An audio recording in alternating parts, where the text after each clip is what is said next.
Hi, I'm Dr. Suarchla. I am the Scientific Director at Ziva Fertility Centers. What causes infertility? Is it just the female? Is it just the male?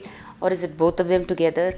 Well, statistics now show that about 40% of the causes of infertility, the reason behind it is female, 40 is due to male problems, and 20 are unexplained. So it could be that both the factors are good, but we're having some problem in conceiving. So that's called as unexplained infertility.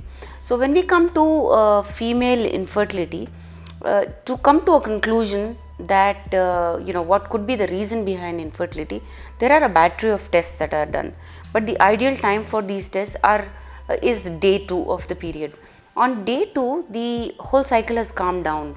The shedding of the endometrium is happening, and the entire system is gearing up for the next cycle of egg release. So this is a very interesting time when the hormones have calmed down, the endometrium is shedding, and the ovaries are getting ready for the next cycle.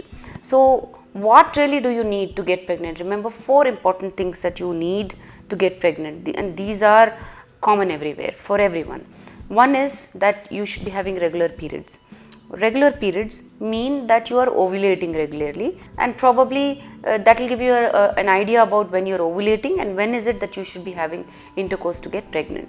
Second most important thing is your tube should be patent, as in they should be open, there should be no blockages, isn't it? You are ovulating, your egg comes out, it waits in the tubes, but the tube is blocked, then what's the point? Either it cannot go into the tube, or the sperm cannot travel until the egg. Even if they do meet and fertilize, then the embryo cannot travel back into the uterus, into the endometrium to implant and form a baby. So it's a very important mechanism where the tubes play a very important role. Third and the most important thing, again one of the most important thing, is that the uterus should be of good quality. By uterus I mean the endometrial lining.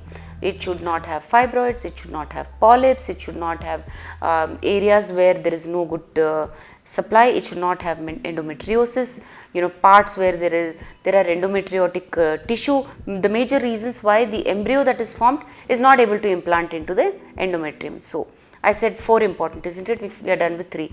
The fourth and a very major key player are the sperms. So if the sperms are good in number, they have good motility and they have good morphology, only then this entire system can work, isn't it?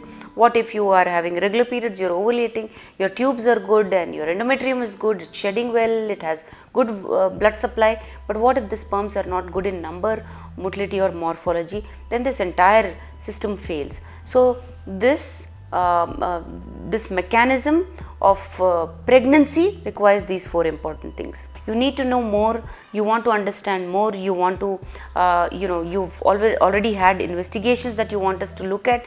Please feel free to leave a comment or take an appointment on the numbers that you see on the screen and get in touch with us. Thank you.